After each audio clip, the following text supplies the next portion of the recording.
What up, everybody? It's your boy Avell did it back with another one. However you got here, whether you already subscribed to the channel, whether I popped up on your news feed, whether somebody told you about me and you checking me out for the first time, however you got here was meant for you to be here. So I appreciate it. Before I get started, if you could hit that like button and hit that subscribe button for the content. You did it? Cool. Let me get y'all a yeah. Shouts out to everybody who keep hitting that like button, that subscribe button, sharing the content. I truly appreciate it. So, thank you very much. All right, who we got up? We got them cops up that blicked down Breonna Taylor. We got them up right now. Yeah, we got them up.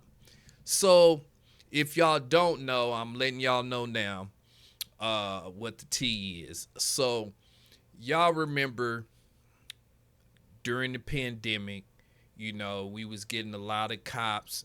You know, they were doing a lot of unaliving people. And we had Breonna Taylor. Who they tried to sweep under the rug, didn't want to tell us what happened, was scared because they thought it was going to be another riot. But these cops have been going to, they've been going to court all of this time. What? All of these cops, all of this time have been going to court. And it's election time right now. And they're not really talking about it, what happened. But something very important happened in the court on Thursday. So here it is, y'all. I'm read y'all the news article. It said judge faults Breonna Taylor's boyfriend for her death. Drops key charges against 2 cops. What? That's how they getting down.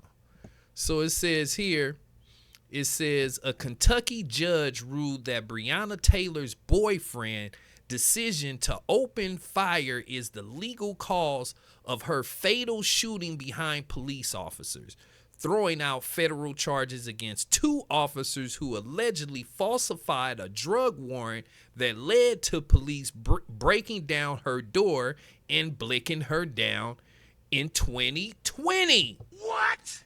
Man. And I'm going to tell y'all, I mean, it just seems like when you have a badge, you get the benefit of the doubt. You know, I mean, here it is, a woman who's feel like she's being protected at night, so she's sleeping very well because she has a boyfriend who's there with her, and she feels comfortable enough that he'll protect her. And when somebody just breaks down their door unannounced and he tries to protect her, she's unalived. It says, in a decision on Thursday, U.S. District Judge Charles R. Simpson III dismissed felony deprivation of rights charges against former Louisville police detective Joshua James, who was accused of knowingly drafting a false search warrant affidavit on Taylor's home, and former Sergeant Kyle Meany, who approved the warrant. What? So they falsified a warrant on a house that they wasn't even sure was a drug house or whatever they thought. And here it is. That alone is part of the reason why she's unalive. Because if you would have never went to her house, then this wouldn't have never happened. So how can they drop those charges? That's what I'm telling you, man, that badge is powerful. It says here, 3 plainclothes Louisville police officers, Brent Hankinson, John Mattingly, and Miles Cosgrove, executed the search warrant on Taylor's home on March 13, 2020, startled awake by pounding on the door. Taylor's boyfriend, Kenneth Walker, said he assumed it was a break-in and fired a shot in the dark, which struck Mattingly. The officer fired 32 shots in return, killing Taylor. Wow, man, that's cold. That's cold. 32 shots. 32 shot, and that's just one officer that shot. It was multiple officers that shot. Now, when you going, I don't know what the rule is, but if it's not a rule, it should be a rule that when these cops are breaking down somebody's door, they should legally have to pound on the door and say police for at least a minute. At least a minute. I don't care what it is, at least a minute. So if somebody does something at that point, then okay. It said the judge ruled that there is no direct link between the warrantless entry and Taylor's death, writing that Janus and Minnie were not involved in the raid on Tyler's home. Instead, he wrote, it was Walker's decision to open fire that was the legal cause of Taylor's death. Now, that's not fair. I mean, because us as regular citizens, if you go and do a crime, if I rob a bank with my friend and my friend, you shoot and you unalive my friend, then that means I'm liable for his unaliving. So why isn't that the same rule with these cops? If you have these cops where you know for a fact the warrants were fake, they shouldn't have been there. Everybody involved, the person who signed the warrant that knew the warrant wasn't up to up, because we know they know that, let me just say allegedly they knew that. And allegedly these cops falsify something. So that's doing something premeditated, right? So whatever happens after that, they should be responsible for that.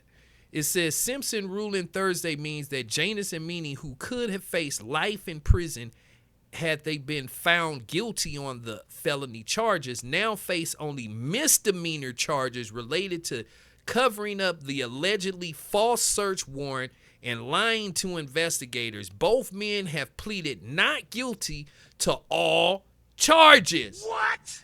Man, these dudes is so arrogant, they won't even plead guilty to a misdemeanor. That's crazy. It says there has not yet been an objective accounting of the chaos during Taylor's fatal shooting. Her family has long disputed police accounts of what happened at her home that night, and the officers who executed the warrant have given differing versions of the events. None of the officers used body cameras during the operation. And see, that's another thing. Nobody had body cameras. That should be illegal alone. There's no way any cop from 2020 up until now, there should be no reason why you don't have a body cam. I mean, if you don't, you shouldn't be out on the streets if you can't be patrolled. Because everybody needs policing. The police needs policing. You see what I'm saying? Taylor's family said in a statement to the Associated Press that prosecutors told them they plan to appeal Simpson's ruling. Obviously, we are devastated at the moment by the judge ruling, with which we disagree and are just trying to process everything, they said. The only thing we can do at this point is continue to be patient. We will continue to fight until we get full justice for Breonna Taylor. Man, so there it is, y'all. The cops have pretty much been acquitted of everything that could got them serious time in prison.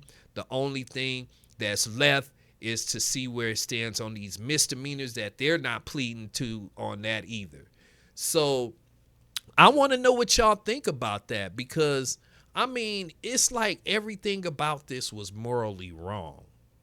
And we have a young woman who would have been about 30 years old, I think, right now, who lost her life, who was a law-abiding citizen, just like all of us, and like if they can do her like that, they can do any of us like that, falsify documents you know, everybody know you falsified documents and they rolling with the punches, you know, and it's how it go down, you know. And the sad thing is there's no body cams, because I believe me, I know the situation is worse than what it is on paper. So if they would have had body cams, I think these cops would have definitely been going to jail for a long time. But let me know what y'all think down below. I need an opinion. Do y'all think these cops should face these charges of unaliving her, or are y'all cool with them just getting it off on just a misdemeanor? And how come we ain't heard nothing from Kamala or none of them about this? They trying to sweep it under the rug right now. Let me know what y'all think down below, all right? That's all the time I got for this topic. Please make sure you guys hit that like button, hit that subscribe button, hit that like button, hit that subscribe button. Y'all already know I'm going to be back with some more reaction videos, some more news. So I'm definitely going to catch y'all on the next one, all right? Peace.